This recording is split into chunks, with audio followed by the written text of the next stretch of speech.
Bien, voy a extraer la primera ayudantía. Esta primera ayudantía lo que nosotros vamos a ver es un poco de la introducción de las máquinas asíncronas en general, o bueno, la máquina eléctrica C en general. Asimismo, explicaremos lo que es el funcionamiento y por último vamos a concluir con una introducción al software de Ansible. Aquí también voy a compartir un folleto de maquinarias eléctricas, lo pueden encontrar en esta sección, en la parte de archivos. Básicamente, este folleto abarca lo que es el primer y segundo capítulo, que es los aspectos constructivos, la parte de diseño de una máquina de inducción. Creo que el ingeniero ya les comunicó que el primer parcial va a tratar de todo lo que es máquina síncrona o de inducción. Y el segundo parcial, que sí es un poco más complicado, es máquina síncrona. Entonces, yo la recomendación que les puedo dar es que aprovechen el primer parcial, porque la verdad que máquina síncrona o de inducción es menos complejo, más factible para las soluciones y el análisis. Y en máquinas síncronas se complica lo que es el segundo parcial, es un poco más tedioso los cálculos. Entonces, como recomendación, aprovechen el primer parcial de máquina asíncrona. Bien, entonces vamos a comenzar primero lo que es la máquina síncrona, como sus partes de la máquina síncrona. Luego vamos a ver un poco del funcionamiento, el principio de funcionamiento, que es lo que abarca lo que el ingeniero más o menos ha estado explicando, qué son los campos y cómo interactúan. Entonces comencemos. Para ello voy a guiarme del folleto. Aquí yo me he tomado la molestia de resumir lo más que he podido del primer y segundo capítulo. También les compartiré los capítulos posteriores a ello para que se les facilite. Bien, entonces, en la máquina síncrona o en general una máquina eléctrica, comenzando con la máquina síncrona, siempre nosotros vamos a tener las siguientes partes. Va a estar conformado tanto, es similar a maquinarias 1 en la parte de máquinas DC. Tenemos lo que es el estator, el rotor con su respectivo eje, aquí está señalado. Tenemos las carcasas, tenemos las chavetas, los rodamientos, que esto es importante para que el motor no pierda estabilidad, los ventiladores y su respectivo protector de ventilación. Aquí también tenemos en la parte superior la caja de conexión. Esta también puede ser en las partes laterales del motor, puede variar su ubicación. Y como nosotros podemos ver en esta imagen, tenemos lo que es, en este caso, tenemos un rotor un rotor jaula de ardilla. Es importante también conocer que los motores asíncronos o de inducción van a tener dos tipos de rotor de vanado, rotor jaula de ardilla. Más adelante vamos a hacer una introducción. Aquí he tomado esta imagen también de un catálogo de ABB, sus partes, cómo está conformado, es lo mismo que ya lo vimos previamente. Y aquí sí vemos lo que es un rotor jaula de ardilla y un rotor de vanado. En el jaula de ardilla, ¿por qué utilizamos motores jaula de ardilla o el rotor jaula de ardilla? Es un poco más eficiente. Esto es lo que se ve en la industria. Los de vanado son pocos comunes. Los jaulas de ardilla se diferencian debido a que tienen unas barras que forman, por decirlo así, una jaula. Y nosotros aquí podemos ver que dentro de esa jaula, para que no quede vacía, se coloca un número de platinas debido a que se reparan un poco de máquinas 1 para tener menos pérdidas por corriente de Foucault y todo por dispersión de flujo. Entonces colocas las platinas. Aquí el rotor jaula de ardilla en sí mismo viene diseñado a una conexión Y debido a que sus extremos están cortocircuitados por unos anillos, y eso tiene que ver con respecto al rotor jaula de ardilla. Aquí también los rodamientos. Mientras que el rotor de vanado es un rotor que nosotros vamos a estudiar más a fondo debido a que tiene un diseño propio. Aquí nosotros, ¿cómo identificamos un rotor de vanado? Esto ustedes lo van a ver en el laboratorio de máquinas. Aquí nosotros vemos los enlaces de las bobinas. También tenemos los rodamientos, pero aquí vamos a tener ciertas escobillas, debido a que en un rotor de vanado es una ventaja que nosotros podemos colocar diferentes conexiones. Puede ser en delta o en estrella, debido a que tenemos acceso a sus conexiones. Tenemos las escobillas, estas conexiones que están aquí se conectan en Y, por ende sus escobillas van a hacer que que hagan contacto y puedan establecer la conexión directa. Ahora vamos a ver un poco de las placas del motor que nosotros siempre, es lo primero que tenemos que fijarnos cuando vamos a dar un mantenimiento. Yo he colocado aquí una placa ABB, también una placa de Siemens, para ver en qué se diferencian, pero los parámetros que van en esas placas no tienen por qué ser distintos, son los mismos, solo que es el orden cómo se las coloca. Lo primero que debemos identificar, más allá de los parámetros eléctricos que aquí están de manera ordenada, tenemos lo que es el tipo de servicio. Cuando tenemos un servicio S1 significa un servicio continuo, y esto lo mantenemos en la mayoría de las industrias, debido a que en un proceso industrial no queremos que la máquina pare. Entonces, comúnmente se utiliza S1, y caso contrario que no sea S1, sea S2, S3, aquí he puesto un gráfico que determina cuál es el servicio de la máquina. Por otro lado, también tenemos las protecciones. Estas son protecciones más que todo para los sólidos y líquidos que puedan afectar al motor. ¿A qué me refiero sólidos y líquidos? Siempre vamos a encontrar una protección IP y dos números. El primer número va a corresponder a la protección contra sólidos, el segundo corresponde a la protección contra líquidos. Contra sólidos establecido aquí cuando es 1, 2 y hasta el número 6. En este caso tenemos una protección IP5, y eso nos indica que este motor protege contra los sólidos, especialmente contra polvo y limita su ingreso. Es decir, no interfiere con la operación del equipo. Mientras que en los líquidos, protege contra líquidos, especialmente, si vamos al número 5, contra los chorros de agua. También tenemos la clase, puede ser diferentes clases. Esto más que todo es de las clases de aislamiento con respecto al funcionamiento del motor, que puede sobrecalentar. Aquí está una clase F, entonces aquí nos indica que cuando es clase F, el clase de aislamiento, la temperatura máxima del devanado que puede soportar dicho motor es de los 155 grados que puede soportar. Esa básicamente es la clase con respecto al área de temperatura del motor. Mientras que complementando tenemos los parámetros eléctricos, que nosotros lo primero que como ingeniero nosotros vamos a ver para hacer el mantenimiento. Como estamos en Ecuador, estamos trabajando una frecuencia de 60 Hz. En este caso, este motor debe conectarse en delta. Tenemos la frecuencia, tenemos la potencia. Esto es importante ver en los datos de placa. Esta potencia no es la potencia, por decir así, la potencia que va a abastecer la red, es decir, la potencia de entrada. Esta es la potencia de salida. La potencia, por decirlo así, mecánica, pero transformada en potencia eléctrica. Es la potencia que entrega la parte del rotor. En este caso, nosotros nos percatamos que no nos dan el dato de eficiencia. Entonces, nosotros para calcular el dato de eficiencia, sí tenemos que tener en cuenta lo siguiente. Tenemos la corriente. Esta corriente sí es la corriente que debe absorber el motor, es decir, la corriente que viene de la alimentación, y el voltaje también, y el factor de potencia. Entonces, teniendo estos valores, teniendo el factor de potencia, corriente y voltaje, podemos encontrar la potencia de entrada, que es la potencia eléctrica de la alimentación. Teniendo esa potencia de entrada, y esta sería nuestra potencia de salida, que es la potencia mecánica, podemos encontrar la eficiencia. Recordemos que la eficiencia es potencia de potencia de entrada y otra potencia de salida. Entonces, con esto nosotros podemos ya encontrar la eficiencia.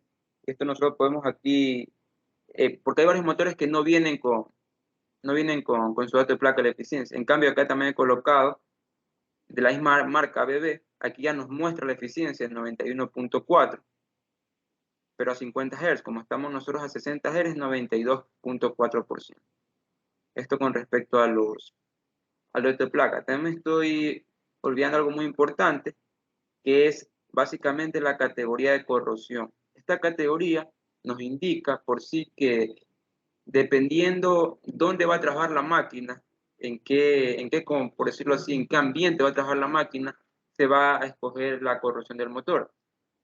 Por ejemplo, si yo quiero una máquina que trabaje en las zonas costeras, por ejemplo, en playas, donde hay bastante salinidad, entonces yo debería escoger el tipo de corrosión que más se asemeja a ese ambiente que va a trabajar la máquina.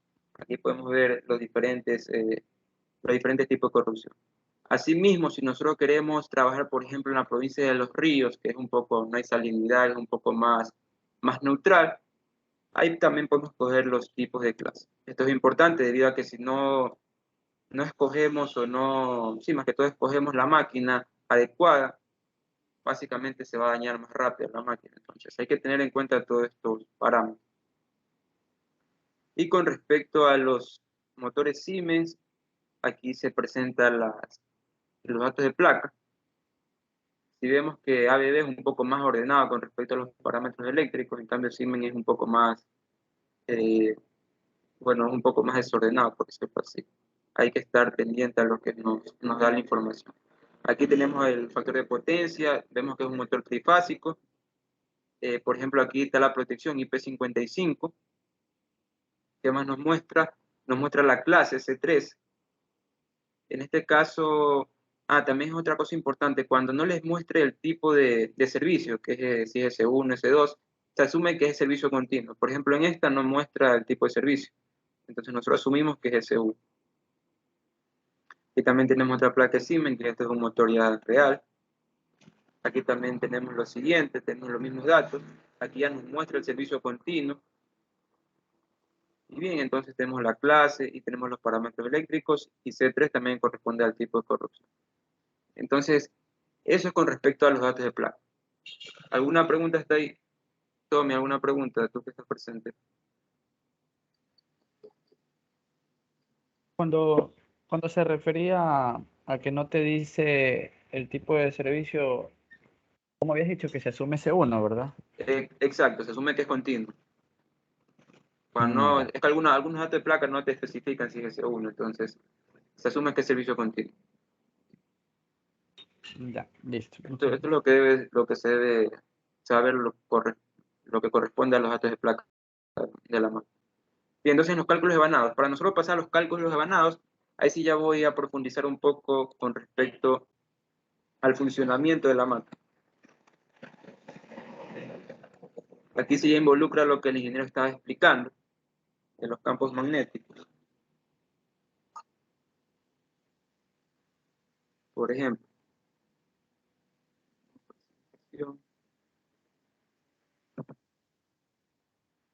aquí he colocado lo que corresponde a una máquina síncrona. Y no solo una máquina síncrona, sino una máquina eléctrica C en general. ¿Cómo es el funcionamiento? Lo mismo que se va a explicar en este contexto, también se va a explicar para los generadores, solo que los generadores, dependiendo del diseño, a veces son de imanes permanentes o electroimán, entonces pues el funcionamiento es el mismo. ¿Cómo funciona? Coméntame un ratito.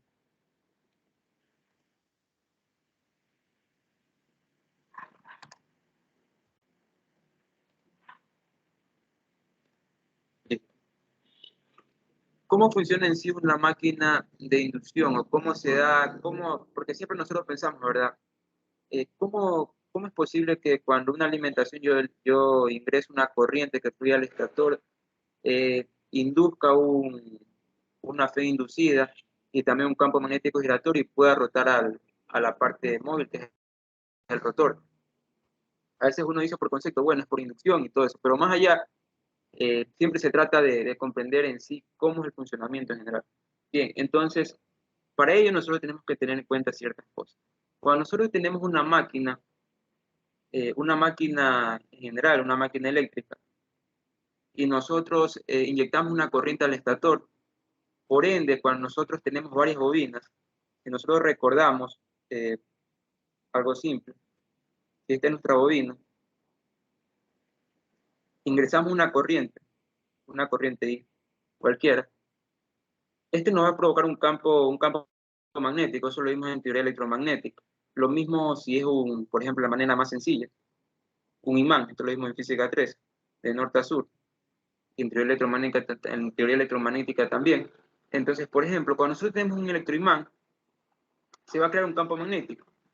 Imaginémonos que el número de vueltas de esta bobina está dado de manera que la corriente fluye en este sentido y podamos, por decirlo así, el campo que está produciendo esta bobina está también en este sentido, debido a que es un solenoide. ¿Estamos claros hasta ahí? Entonces la densidad de campo. va en ese sentido.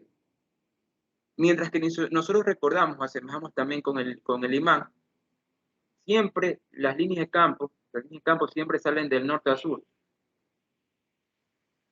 de norte a sur. Esto es algo que se debe tener en cuenta. Por ende, si la densidad de campo está para acá, quiere decir que por donde está ingresando la corriente va a ser nuestro polo norte y va a llegar hacia el sur. Ahora, ¿qué pasaría si nosotros tenemos, esto es importante para comprender lo que estamos en el gráfico, si nosotros tenemos dos imanes, este sería norte y este es norte y este es sur, y también tenemos otro imán que sería norte y sur, polos opuestos, se deben de atraer, ¿verdad? Entonces, ¿qué va a pasar? Cuando nosotros, por ejemplo, creo que en física 3 sí lo vimos, y el experimento que colocaba un imán y ponía un poco de limallas y se veía la línea de campo.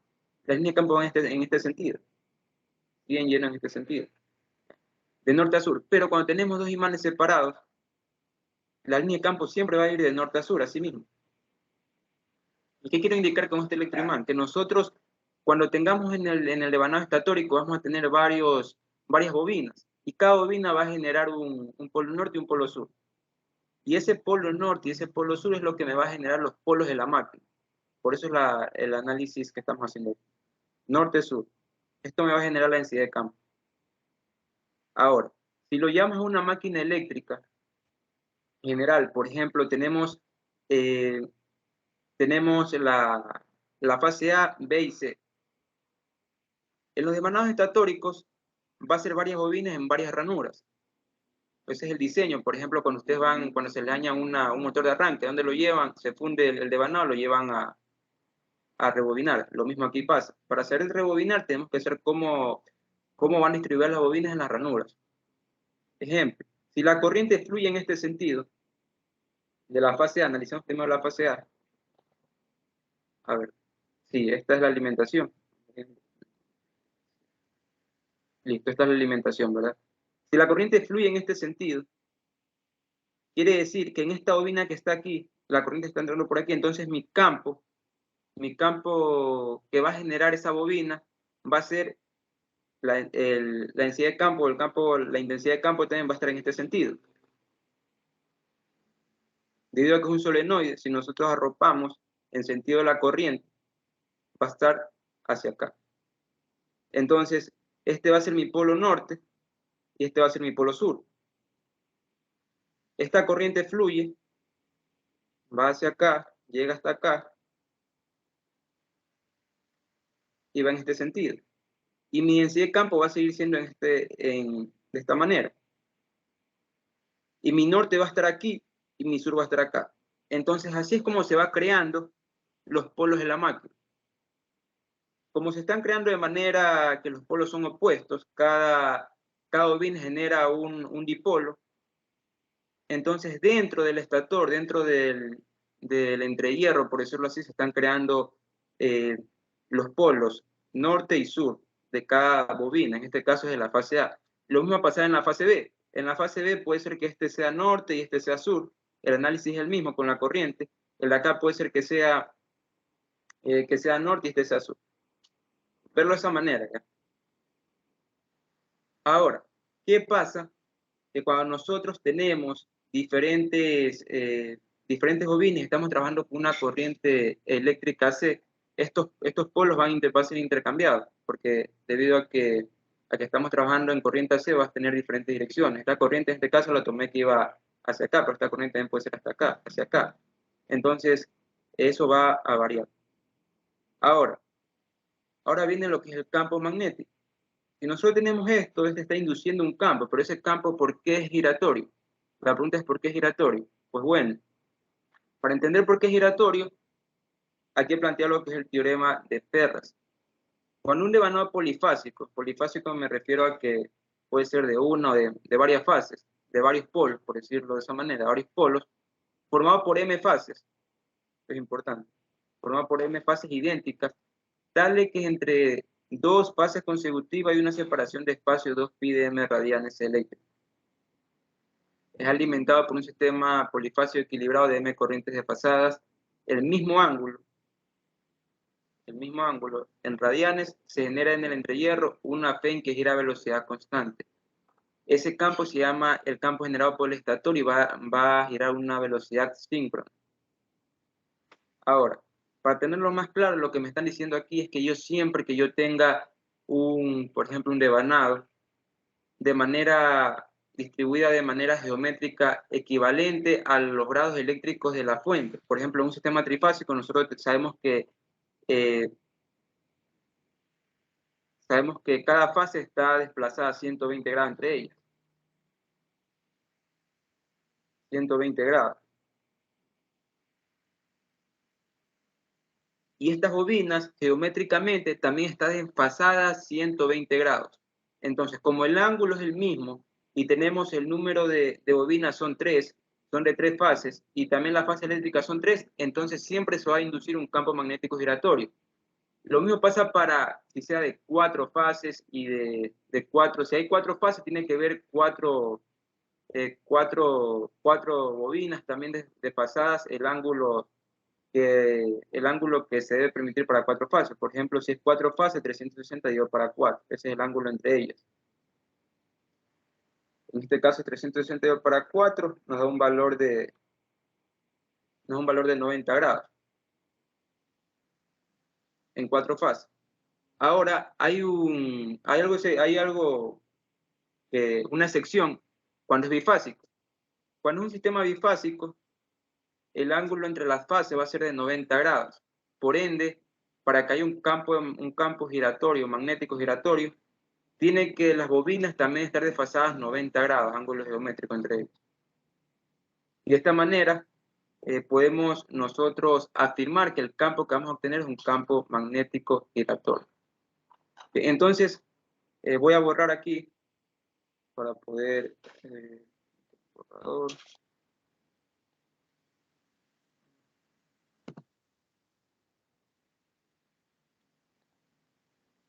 Este borrador. Una vez entendido esta parte, cómo se forman los polos de las máquinas. Entonces también se ven maquinarias 1 y el ingeniero 8 también lo explica. Bien.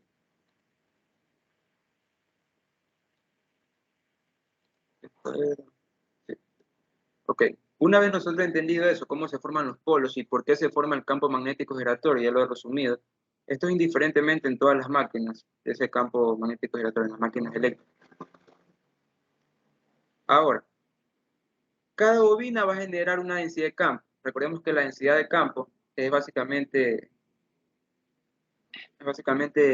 la misma, va a tomar la misma dirección del campo, de la intensidad de campo magnético. La densidad de campo es B, intensidad es H.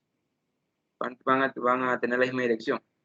Entonces, esta densidad de campo que se está creando por una bobina, cada bobina genera una densidad de campo.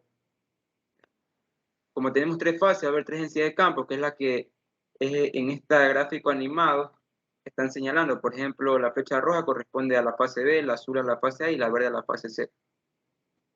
Este campo total va a estar generado, porque va a haber un campo total aquí, va a estar generado por estos 3 campos. La suma de estos 3 campos va a generar el campo total y ese va a ser el campo magnético giratorio. Por ejemplo.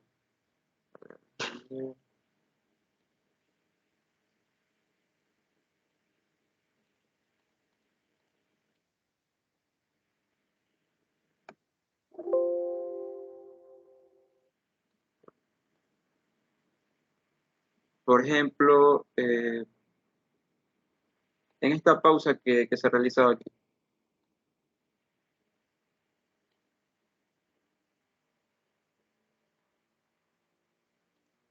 Ya, a lo que yo paro el dibujo, aquí está el gráfico animado.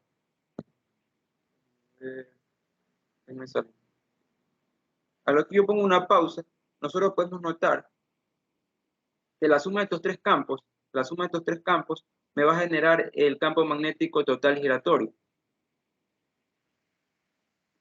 ¿Verdad? Entonces, para explicarlo de una manera más óptima, por ejemplo, este campo magnético, recordemos que teníamos aquí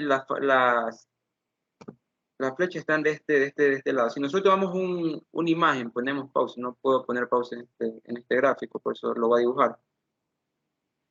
Va a tornar cierto sentido de este modo.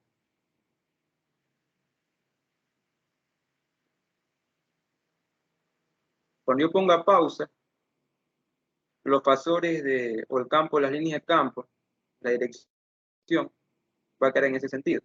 Entonces, verde.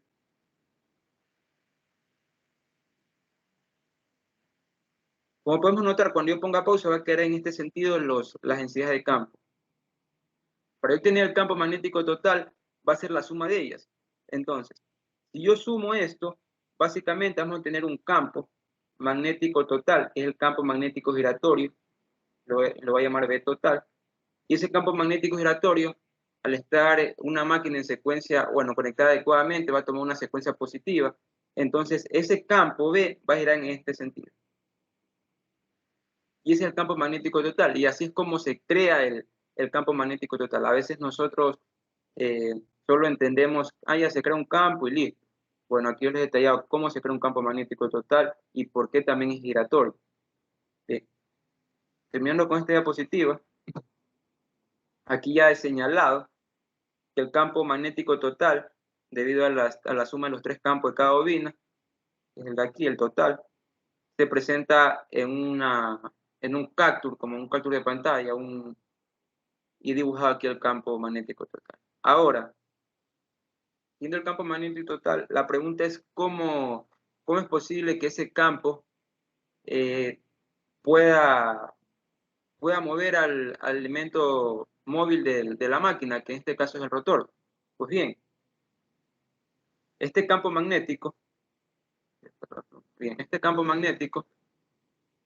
si lo tomamos una pausa, va a estar en este sentido. Y si yo me paro aquí en la flechita de este campo, y al estar moviéndose en sentido antihorario, desde esta referencia, yo voy a ver que la jaula de ardilla, porque este es mi estator, por eso lo sé, este es mi estator. Y este es mi rotor, jaula de ardilla.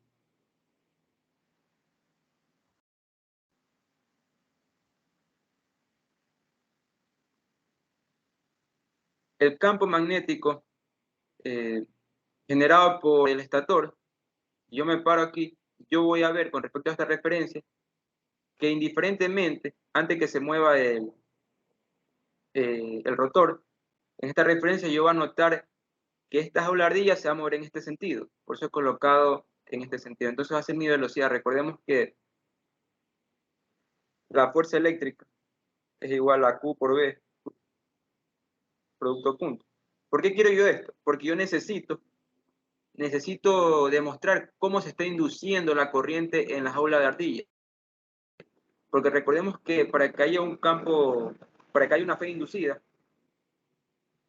el campo magnético va a generar una corriente aquí que también va a crear un campo magnético. Claro que no va a ser significativo, pero sí va a ser un campo magnético creado en el jaula de ardilla también. Entonces, la fuerza eléctrica me va a dar en sentido de la corriente. Si nosotros hacemos un producto cruz entre la variable velocidad de la carga, la he tomado de esta manera, y el campo magnético total del estator, y aquí lo he dibujado en 3D, si hago ese producto cruz, voy a ver que la fuerza eléctrica va a estar en este sentido, hacia adentro. Por ende, yo puedo indicar que la polaridad de la corriente, porque esto es una corriente que va a fluir aquí, va a estar de menos a más. ¿Y eso tiene sentido? Pues para comprobarlo mejor, si eso tiene sentido, tenemos que recordar la ley de Lenz. La corriente siempre va a estar en el sentido que puede generar un campo magnético contrario al que lo provoca. En este caso, el campo magnético es el que lo provoca, que se induzca. Por ende, esta corriente que va a fluir por las barras del rotor tiene que generar un campo contrario. A ver, si nosotros colocamos, me va a indicar que los dedos de la mano va a generar un campo hacia abajo. va a ser contrario a B. Entonces, así yo compruebo que la corriente tiene un sentido adecuado, identificado bien la polaridad de las corrientes, como están fluyendo. Entonces, así es como se induce la corriente. Ojo, y esta corriente me va a generar otro campo magnético del rotor. Recordemos que esto me va a generar un campo magnético del rotor. Con esto nosotros podemos decir que se va a crear un campo, lo tomo de forma aleatoria aquí, un campo, aquí lo pongo un poco más grande como para que se identifique, este va a ser el estator, este va a ser un campo del rotor. Ahora, ¿por qué se le llama máquina síncrona? Aquí viene la explicación de por qué es una máquina síncrona. La palabra mismo lo dice asíncrona, de A, que no va a ser una velocidad síncrona. Entonces, la velocidad síncrona es la que gira el campo magnético. Recordemos que este campo del estator, que es BDS del estator, está girando en este sentido. El campo del rotor, recordemos también que por teoría, siempre el campo menor se va a alinear al campo mayor. Eso lo podemos ver en un imán. Colocamos un imán de poca intensidad, uno mayor, y el imán siempre va a tratar de alinearse al campo, al mayor campo. Entonces, lo mismo aquí pasa. Al tener un campo del estator mayor, el rotor se va a alinear, va a tratar de alinearse al campo del estator. Sin embargo, no lo va a lograr. Es decir, va a rotar en la misma dirección, pero no va a rotar a la misma velocidad. Va a rotar a una velocidad muy cerca a la de sincronismo. Este está rotando a una velocidad de sincronismo que en este caso lo voy a llamar NDS. Este se quiere acercar a esta velocidad, pero no lo va a lograr. Este va a ser la velocidad R, que corresponde al rotor, o de M también que le ponen de la máquina. Entonces, por eso es que se llama máquina síncrona o máquina de inducción. ¿Por qué? Porque su rotor no va a girar a la velocidad de sincronismo, es decir, a la velocidad de campo magnético giratorio creado por el estator. ¿Se va a acercar? Sí, va a ser muy cerca va a ser. Por ejemplo, nosotros tenemos una máquina, dicen, ¿sabes qué?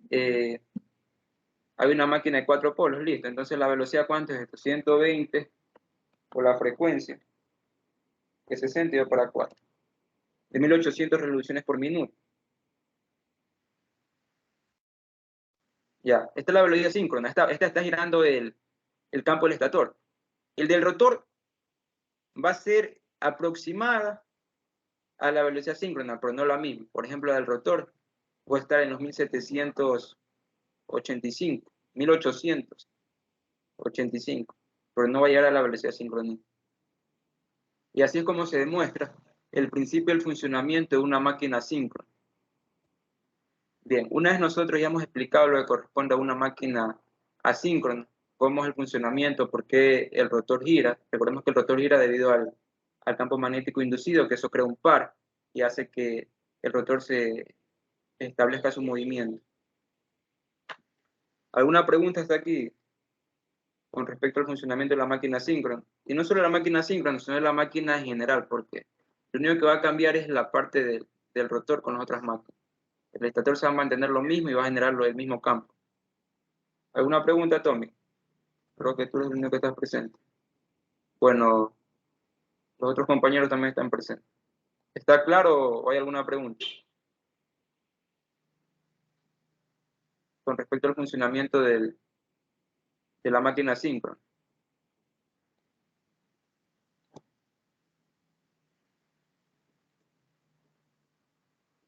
Por mi lado está claro. La verdad que me he tomado aquí la molestia de explicarle por lo que creo que el ingeniero esta parte la toma muy... el ingeniero la explica medio, porque él asume que ya en máquinas eléctricas uno nos explicaron también en teoría electromagnética. Pero bueno, este es el funcionamiento de por qué sucede que hay un campo magnético giratorio.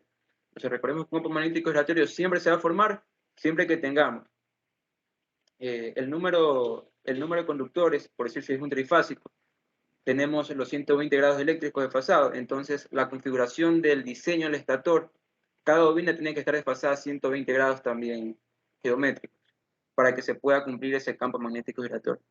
Indiferentemente si es 3, puede ser de 4 o también puede ser bifásico. Un bifásico, recuerden, esto es importante porque, por ejemplo, Cuando yo vi la materia, el primer examen, nos pusieron una alimentación bifásica. Entonces la mayoría se cayó al no saber que entre la fase hay 90 grados. Todos tomamos que ya hacer una máquina de dos polos sería 360 y para dos, y ese sería el ángulo eléctrico entre ellos. No, un bifásico es 90 grados. Recordar eso también. Bien. Entonces esto es lo que tiene que ver con máquina síncrona al funcionamiento. Ahora sí vamos a pasar al folleto que yo les compartí. Este folleto lo pueden encontrar en la parte de archivos, en esta sesión. Aquí yo les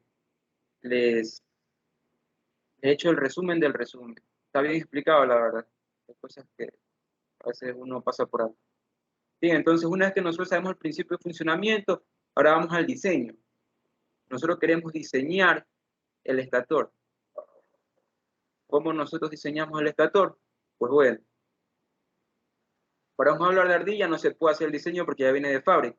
Estos son barras que están cortocircuitadas a sus extremos y en medio tienen varias platinas para acortar las pérdidas que hay por focol y otras cosas. Aquí tenemos el rotor de Banado, rotor de ardilla, esto los pueden leer también, ya los expliqué también previamente. Lo mismo el rotor de Banado. Pues bien, aquí estamos también en las partes de las bobinas. Siempre las partes laterales van a ser las partes activas, mientras las otras son más cabeceras de bobina. Y esto es importante. Cuando nosotros estamos diseñando el estator, es importante ver qué tipo de conexión lleva la máquina. Hay unas que son por polos salientes, otras bueno, no por polos salientes. Conexión por polos normales, conexión por polos consecuentes, o también llamada conexión serie, que se le llama. Entonces aquí tenemos la conexión por polos normales, que básicamente, aquí yo les he puesto un tip, que siempre es final con final, y si tenemos más de dos polos, o más de dos bobinas, en este caso hay dos bobinas aquí, sería final con final, inicio con inicio.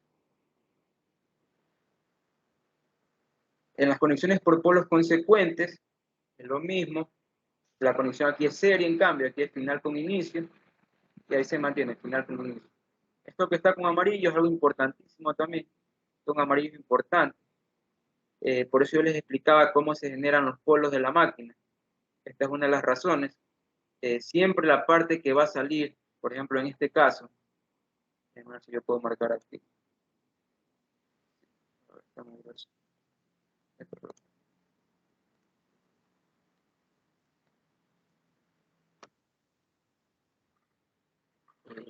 no puedo marcar.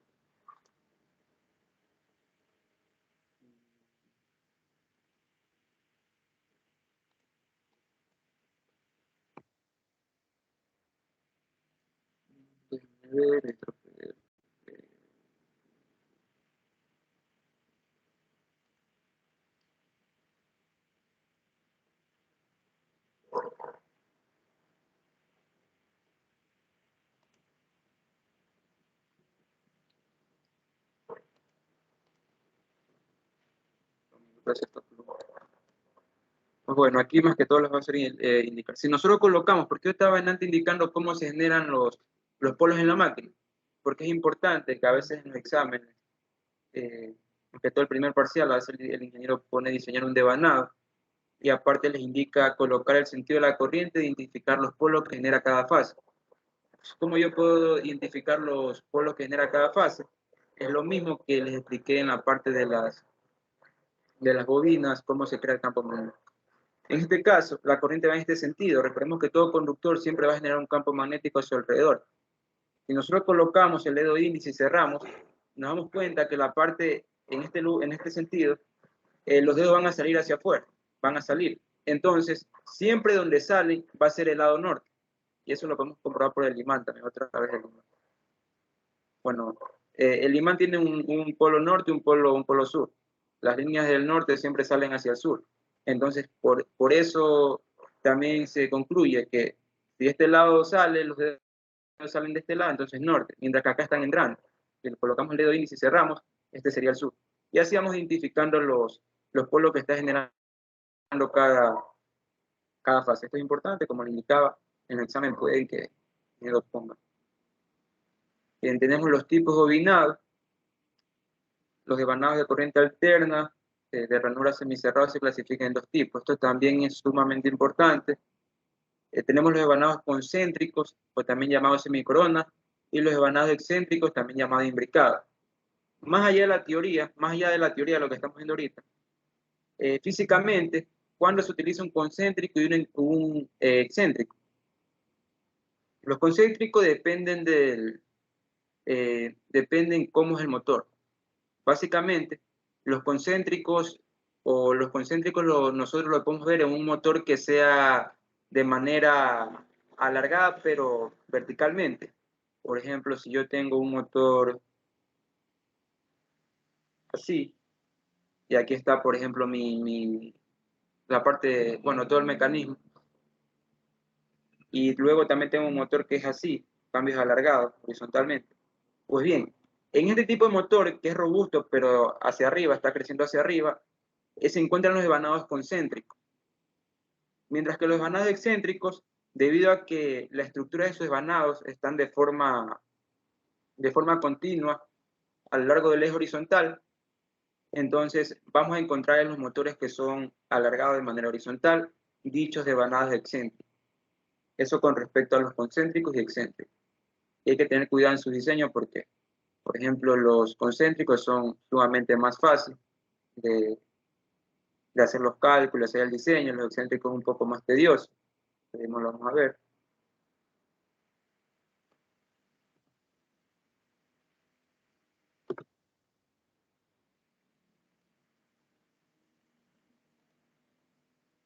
Y bien, aquí yo os he colocado, también les he facilitado, porque aquí también es un poco, aquí se pasa rápido también en las clases y no se puede, a veces lo pasan por alto, la verdad.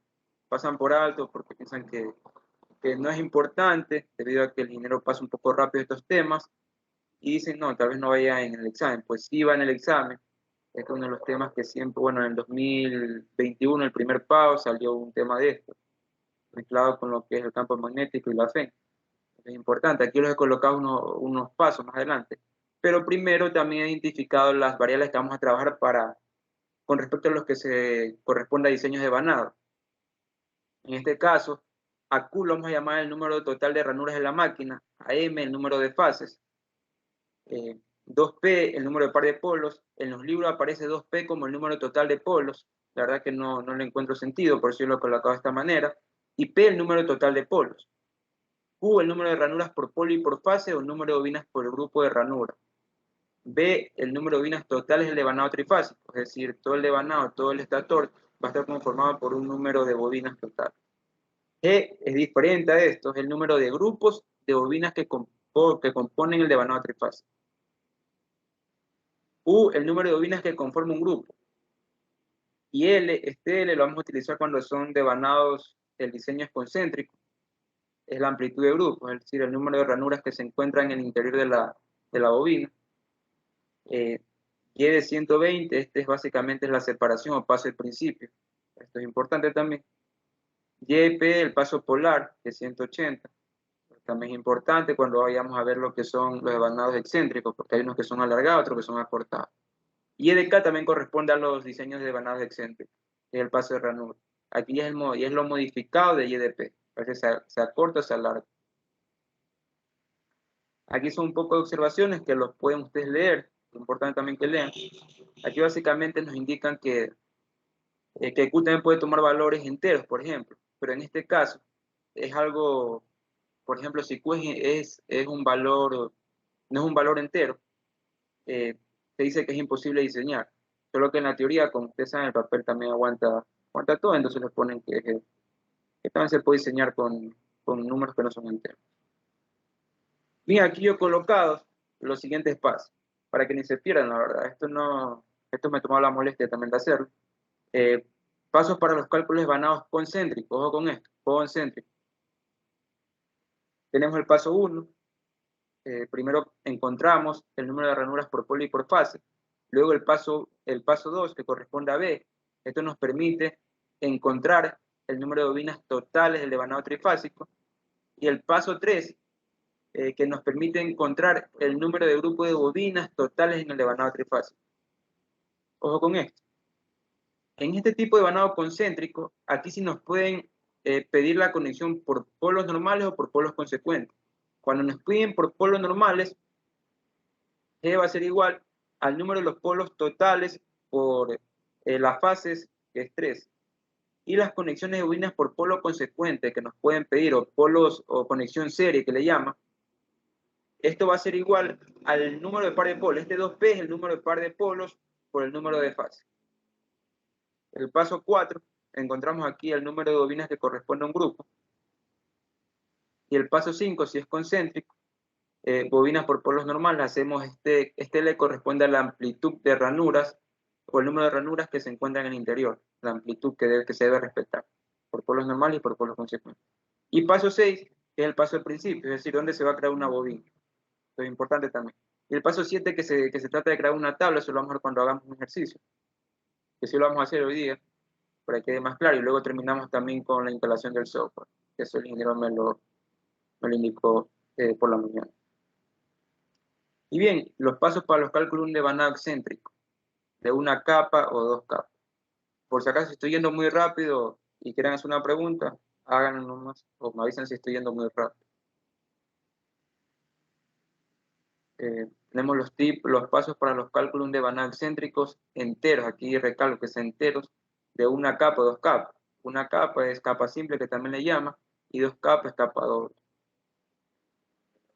Paso 1 no cambia, número de ranuras por polifase. Paso 2, que sea excéntrico. Si es excéntrico de una capa, el número de bobinas totales del devanado va a ser el número de ranuras totales dividido para 2. Esto es importante. ¿Por qué se cumple esto? Porque debido a que cuando nosotros vayamos a hacer el diseño, cada bobina va a utilizar una ranura. Entonces, el número de bobinas totales va a ser el número de ranuras dividido para 2.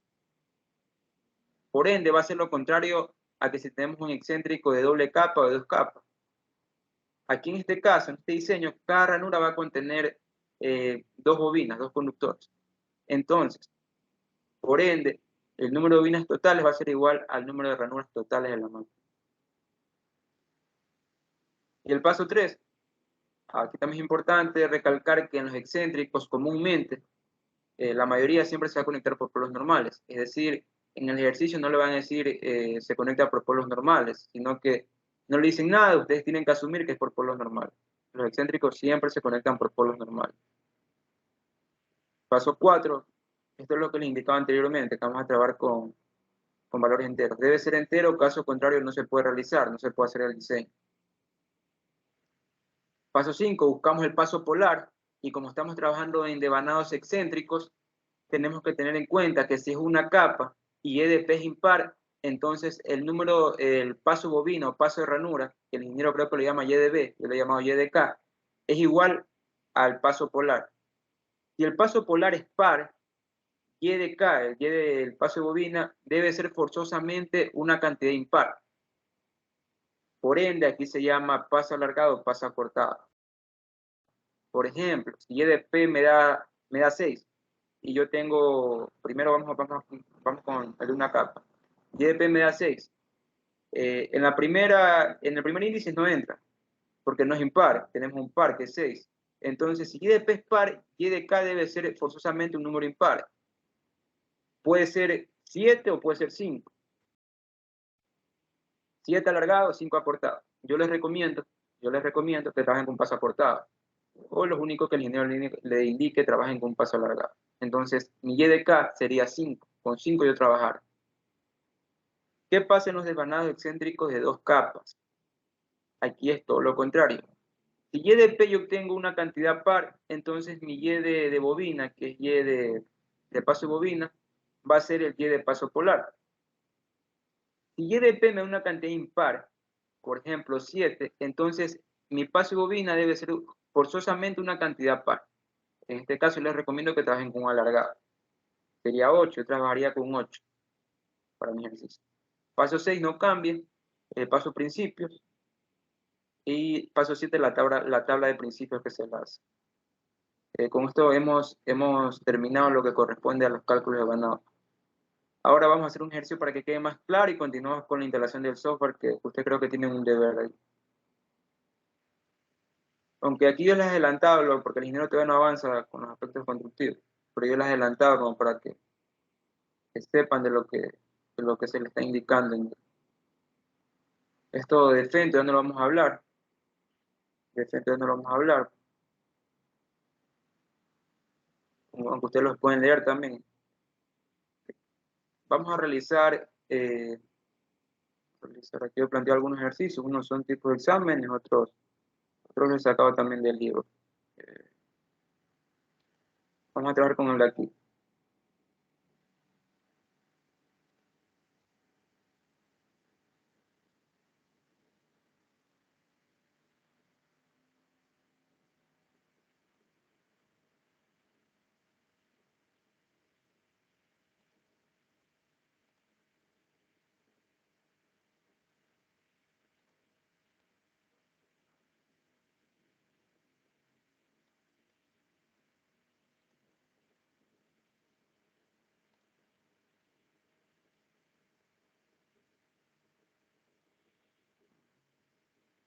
Un ratito.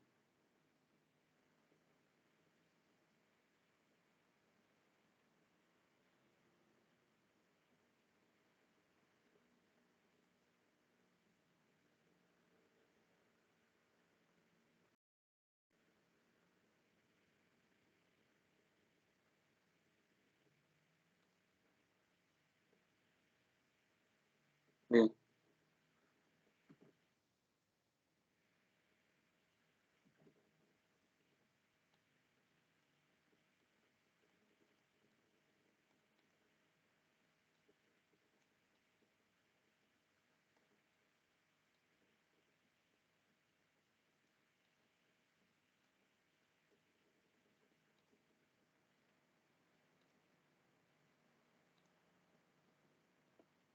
En este ejercicio lo que nos piden es diseñar un bobinado concéntrico, estas palabras importantes, concéntrico, de un motor trifásico de 4 polos, de 48 ranuras.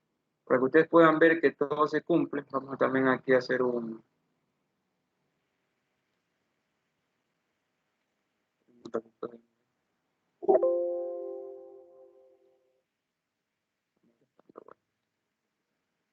Para que vean que todo se cumple, nosotros vamos a hacer aquí un de los pasos y lo sepan utilizar.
Bien.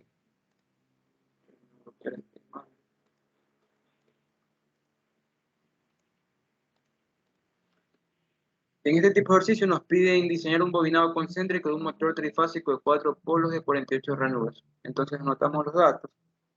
El número total de ranuras. El número total de ranuras es 48.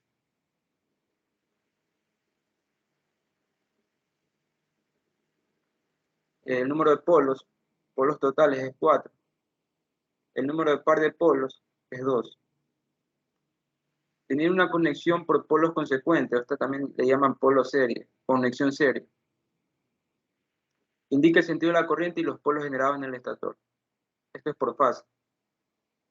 Tenemos esto. Bien, entonces para diseñar el primer paso me dice que tenemos que buscar el número de ranuras por polo y por fase.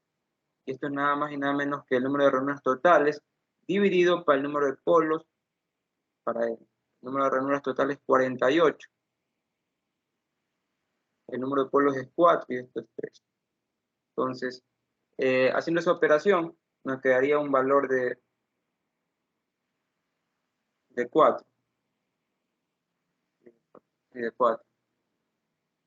Entonces, el paso 2, este es el paso 1, identifiquemos. El paso 2 es B, que corresponde al número de bobinas totales en el devanado trifásico, que es Q-. Esto sería igual a 24. El paso 3 va a depender de la conexión, en este caso es por polos consecuentes. Al ser por polos consecuentes, entonces sería par de polos por el número de fases. Par de polos es 2 y el número de fases es 3. Esto sería un valor de 6. Ese es el tercer paso. El paso 4, calcular el número de bobinas en un grupo. Esto sería B sobre G.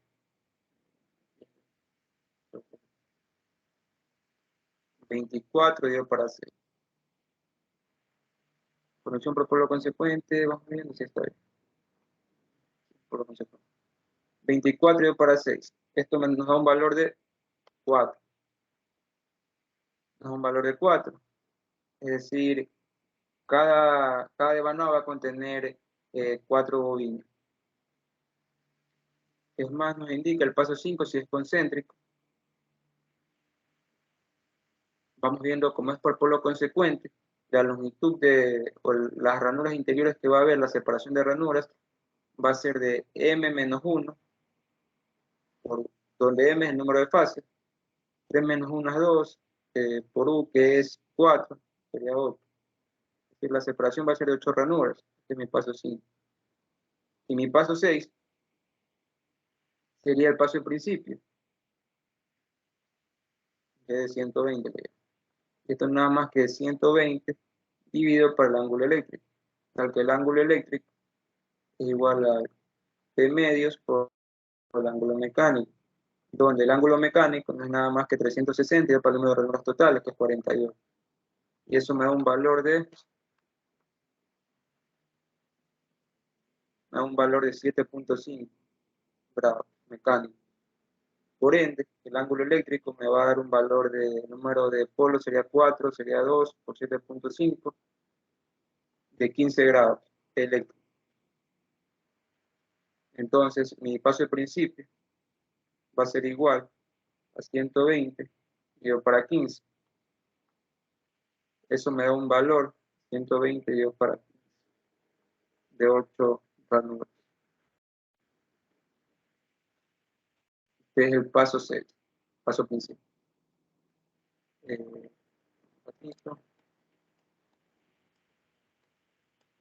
Ahora sí bien, la parte de la tablita. Este es el paso 7, solo que me olvidé anotar. Fase B y fase C. Asumimos que la primera bobina va a comenzar en 1. 1 más el paso principio que es 8, sería 9. 9 más el paso principio que es 8 sería 17. 17 más el paso principio que es 8 sería 25. Como son 48 ranuras, tengo para seguir todavía. ¿Cuánto eran 8? 25 más 8 sería 33. 33 más 8 sería 41. Eran 48, ¿verdad? Vamos viendo 106. 1 más 8 sería 9.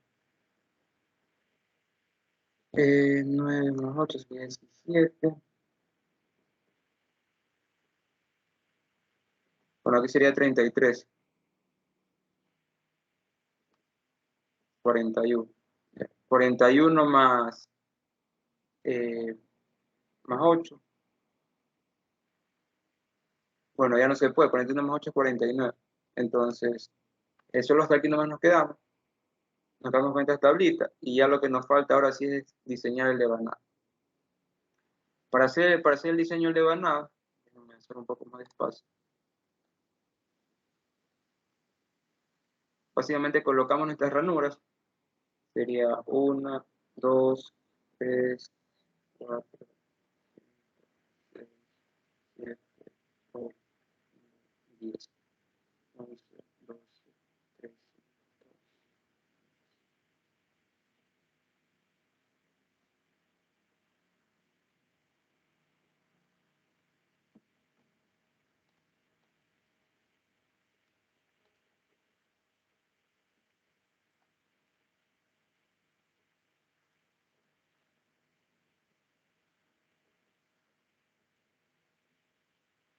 A ver, serían 10, 20, 38, 39, 40, 2, 3, 4, 5, 7 y 8.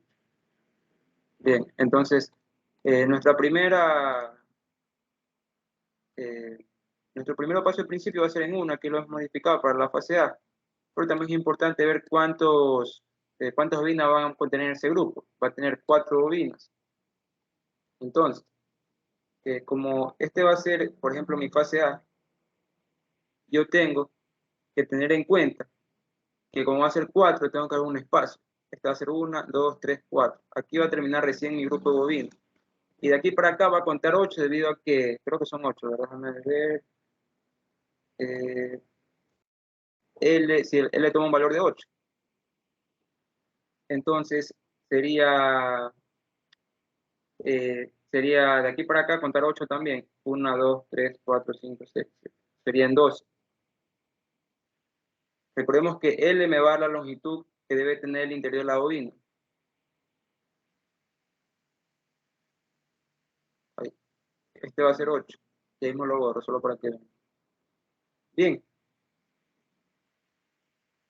Ahora, como también nosotros tenemos que tener en cuenta que de este lado también tiene que haber 4. 1, 2, 3, 4. Entonces yo tengo que comenzar en 15. Debido a que mi bobina va a estar así. De esta forma va a estar. Entonces, continuar. Sería en 15. Luego regreso.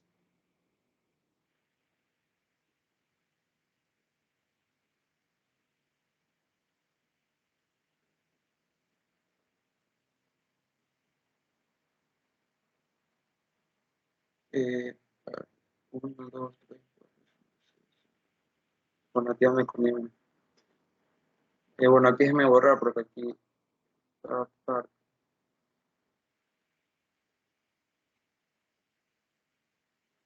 sería aquí, sería en 4. Y aquí sería 1, 2, 3. Sería en 2. Entonces nosotros comenzaríamos en 16.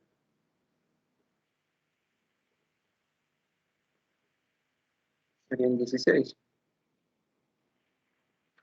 Y esto regresaría otra vez. Y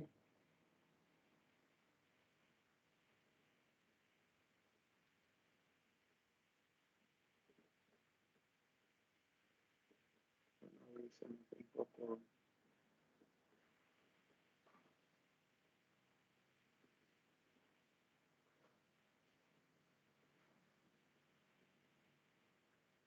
Esta es mi primera bobina graficada. Se debe cumplir que la longitud en el interior debe tener 8 ranuras, que es lo que yo indiqué previamente. A ver, ¿dónde está?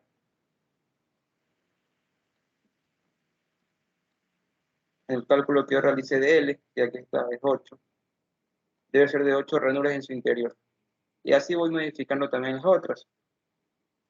Por ejemplo, en el paso principio, siempre con la tablita guiando. En el paso de principio se comienza en 25.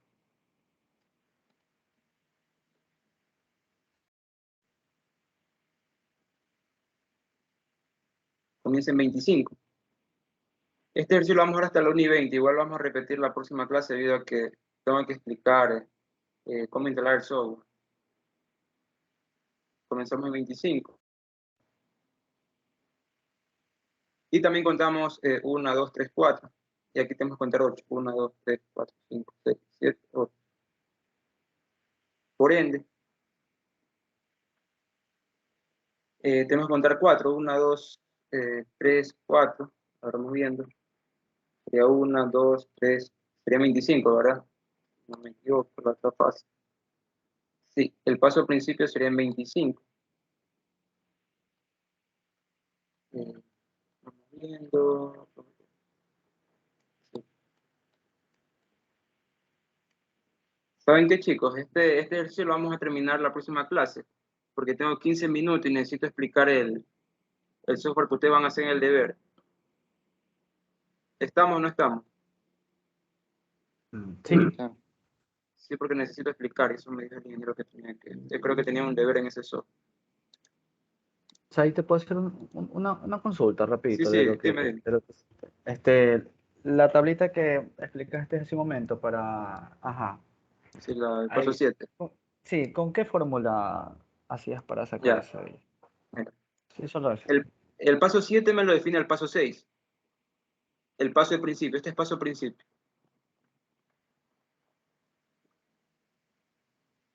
Bueno, paso principio. Tú arbitrariamente en la fase A, aquí tú puedes poner en 1, comenzar con 3, pero siempre a este valor le vas a sumar el paso de principio. El valor que tú le vas a dar donde tú vas a colocar tu primera fase, le vas a sumar el paso de principio, que le llamamos 120. Entonces, como mi paso de principio que lo calculé previamente era de 8 ranuras, sí, le sumas 1 más 8, 9. Luego también esta fase, siempre la colocación de esos datos se los coloca en este sentido, hasta terminar y luego 3 comienzos. Por ejemplo, yo comencé en 1, yo tranquilamente hubiera comenzado en 2 y le sumaba 8. 1 más 8, 9, luego también le sigue sumando este valor 8 al paso de principio, y eso te va definiendo dónde tú vas a comenzar para realizar tu bobina. ¿Sí me expliqué ahí? Sí, sí, sí, muchas Ya, gracias. ese es el paso de principio. De ahí con los pasos, creo que básicamente los pasos son los que yo he realizado aquí, son sumamente fáciles y está de una manera mecánica para realizarlos. Con respecto a las números espiras, sí lo hacemos la próxima clase, por lo que estoy con el tiempo y necesito explicar sí o sí el software. Entonces,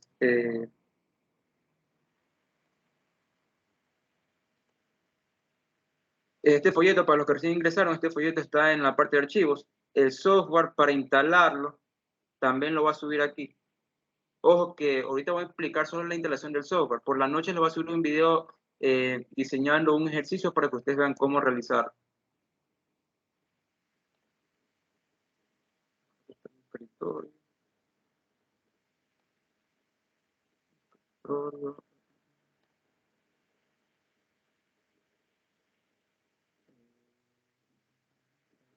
cómo lo llamo, carpeta,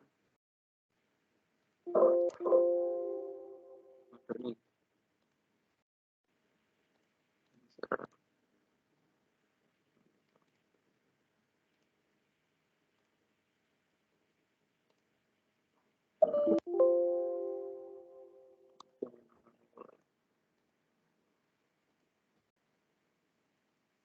Necesito salir para la carpeta.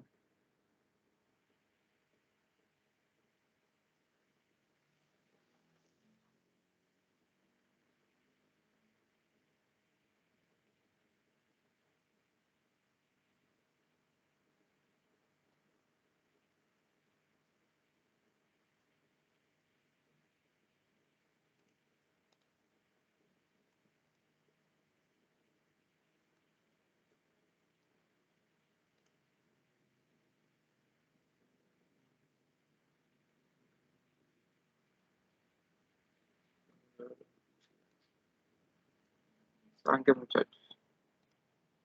Voy a descargar otra vez aquí, el aula virtual.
ver si permite subir este archivo comprimido.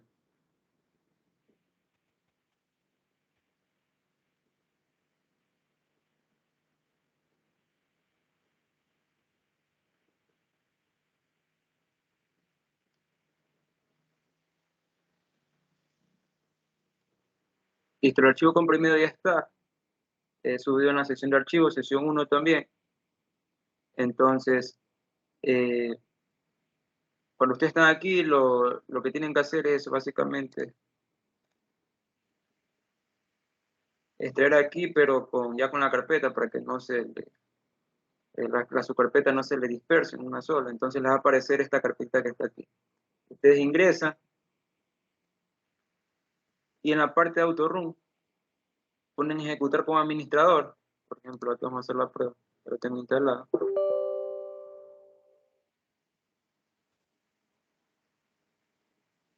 Les va a aparecer esta ventanita. Si están observando, por si acaso se me lo que... Si observa, por favor, alguien que me confirme. Sí, Ya. sí se ve. Ok. A lo que ustedes ejecutan como administrador les va a aparecer estas alternativas, por decirlo de esta manera, y ustedes van a aplastar en Maxwell. A lo que aplastan en Maxwell, ustedes ponen instalar. Aquí se va a estar cargando. Por ejemplo, y como yo lo tengo ya instalado, de esta manera, bueno, les aparecen unas pantallitas, ustedes van a poner, básicamente no le dan mucha opción a la instalación, en el sentido que no hay muchas opciones como para modificar o cualquier otra alternativa, debido a que esta versión solo es estudiantil. Esta versión estudiantil solo está en 2D, también Maxwell hay para 3D, pero eso ya es como más profundo, como para hacer diseños ya de manera más profesional, por decirlo de esa manera. Entonces a ustedes les van a aparecer, van a poner siguiente, van a poner también siguiente, y van a aparecer alternativas que son comprensibles, la verdad, no hay nada nuevo en esto de instalar, y con esto ustedes instalan y les va a aparecer este logo. Una vez que está en este logo, les va a aparecer esta pestaña que es limitada con respecto a la versión completa, y lo único que ustedes tienen que poner, si ponen en ANSOS, le van a las características del software y todo eso. Aquí también otra ventanilla que aparece, tenemos print, y también para salir, pero lo que nos importa es la parte de la carpeta de proyecto. Les va a aparecer esta ventana para ustedes crear un nuevo proyecto. Aquí hay algunas opciones, la verdad que son un poco limitados, como les indico, es una versión estudiantil, no hay no hay muchas opciones como para confundirse. Entonces crean, aquí ponen el nombre que ustedes van del archivo que van a crear. En este caso he creado máquinas aquí.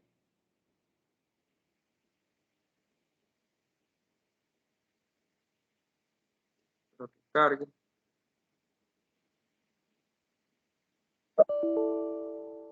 Me sale esto. Aquí les va a aparecer, bueno, en este caso una vez que ustedes creen, le van a aparecer por decirlo de esta manera, les va a aparecer esta ventana.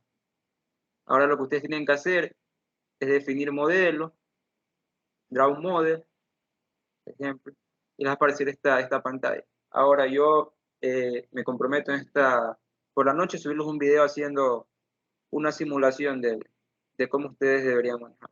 Sin embargo, también pueden adelantar si los quieren leer las instrucciones en Help, en la parte de, a ver, aquí, un mango. Aquí aparecen esperen que cargue un ratito. Y aparecen cómo se maneja el software, más o menos una guía de cómo manejar el software. Ustedes pueden leer Maxwell 2D. Aquí está Maxwell 3D y aquí le explican lo que básicamente le estaba diciendo yo, que es una versión limitada en Maxwell 2D. Bien, entonces aquí pueden leer tranquilamente. Lo que están con apuro, pero claro, hacer esta tarea. Porque igual yo de noche les voy a subir ahí por la noche les subo un video simulando un núcleo y un circuito magnético para que puedan entender mejor. Bien, entonces con esto yo creo que está todo claro. Con respecto a la instalación, ¿alguna pregunta? No, ninguna. Ya. Entonces creo No. que con eso nosotros tenemos 5 minutos. Con respecto a la instalación está claro al parecer. con respecto a lo que estábamos viendo anteriormente, la parte más que todo de teoría, debido a que si se dan cuenta lo que es devanado lo que corresponde a los devanados de los estator, está básicamente en pasos, cómo hacerlo, no creo que haya mucha complejidad. Con respecto a la teoría, sí estuvo claro, o algo que ustedes quieran mencionar, tenemos 4 minutos todavía para responder. ¿Está todo claro? No creo que haya que comenzar.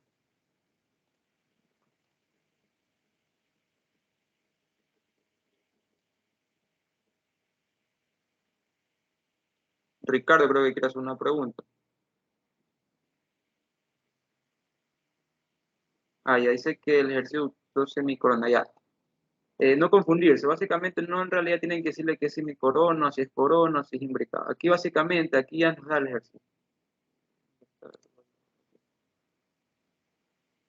Aquí nos dice diseñar un bobinado concéntrico.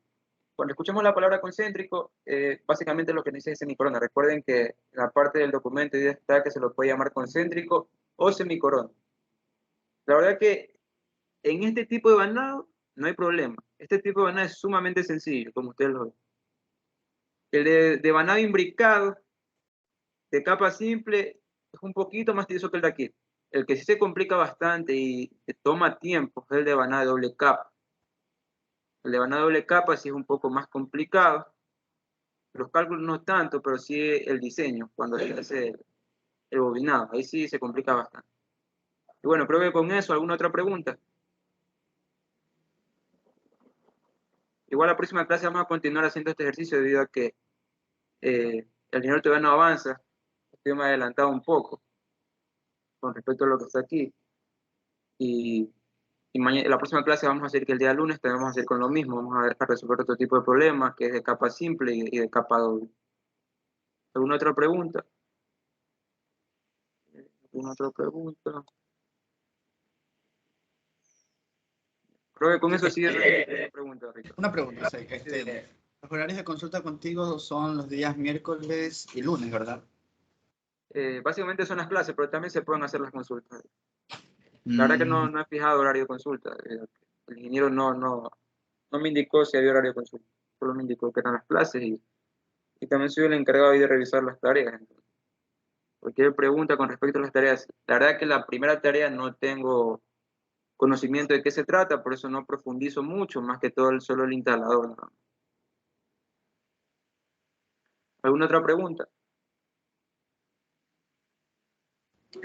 No sé si tú también estés a cargo de los foros. El profesor dijo que también nos iba como que a hacer antes de la clase y post clase. No sé si tú igual con todo nos podrías indicar, no sé, pues en un caso. De los foros, he visto que en el aula virtual están, sí, algunos foros ya realizados, pero la verdad que no me ha comunicado mucho el ingeniero. Ya le voy a preguntar, porque él tiene que indicarme cuáles son las actividades que debo yo revisar. Entonces, ya le voy a comentar también.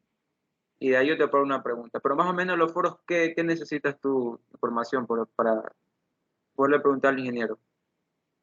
Ya, lo que pasa es que no sé si los foros se realizan antes de cada clase.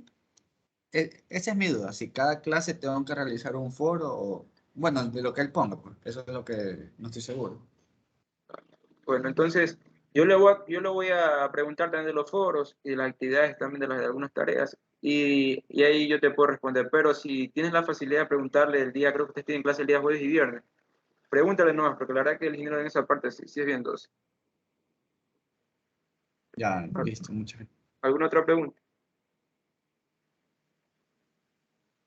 Pues bueno, como no hay pregunta, como yo les indiqué inicialmente, yo les recomiendo que aprovechen este parcial, porque la verdad que este parcial de máquina que corresponde a máquina síncrona es bien factible. La verdad que los cálculos no son complicados. Los circuitos, el modelo del circuito tampoco es complicado.